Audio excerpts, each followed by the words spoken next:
musicals have you liked since Hollywood stopped making musicals that were pretty consistently good? Well, this was tough. I mean, first of all, what do you think is the like late 60s? The golden age.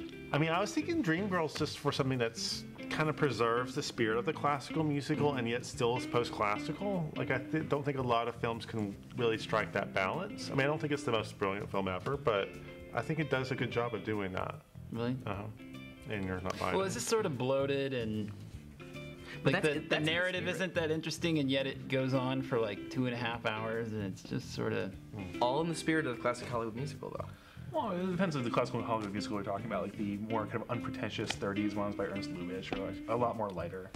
I feel like we're way past we're way past, you know, the 30s golden age. I think we're talking about the Sound of Music era, maybe. I don't know. Yeah, loved Once. Oh, was that good? And I love Chicago, actually. I thought Chicago was great. I thought it was really interesting. Yeah. I like Chicago. I liked, I finally saw Pennies from Heaven with Steve Martin. Pennies from Heaven is great. I thought that was great. Because I thought it was going to be really, like, dark and pretentious, but it was actually not as much as it could have been. So well, I think the BBC version's a little darker. Yeah, yeah. Well, yeah, and there's something about Steve Martin that however dark he tries to go, it just doesn't quite work. Yeah, although he can be quite menacing, I think. I find him really menacing in, what's the David Mamet film he's in, Spanish Prisoner? Oh, yeah, he was good in that. Yeah. Very good. Although he still had a weird, oily charm in that, I thought. He was very charming, but he was also really menacing. Yeah, I haven't seen Novocaine yet. He's supposed to be weird in that. That's not very good. No, that's pretty bad. It's bad. I won't see it. Take Novocaine instead of watching.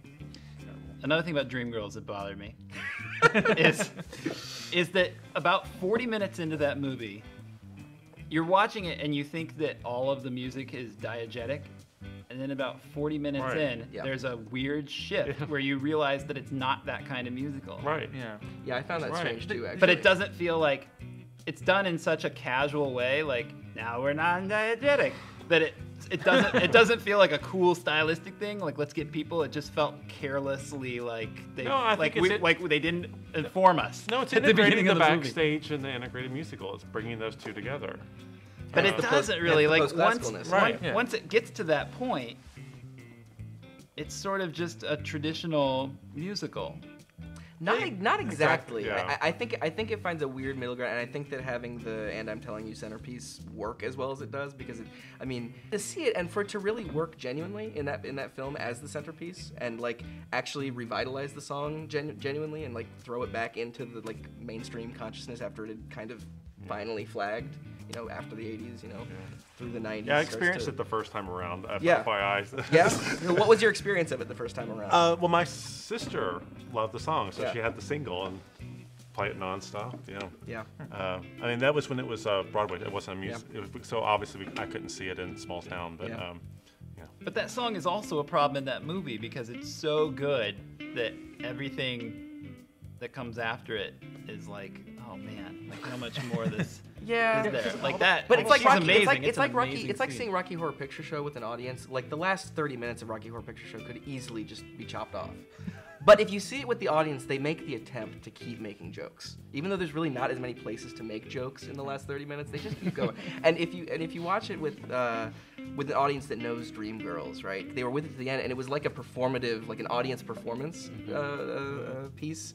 And I got it. Like it's like, oh wow, I'm interested until the end of Dreamgirls. Like that's really interesting. The movie doesn't quite capture that spirit of it, I don't think, but it, well, the first half's the rise, the second half's the fall. I mean, I mean, I'm not interested enough to subject myself to it again, but I would be interested to see your point about it's that postmodern kind of, because I didn't get that at all when I first saw it.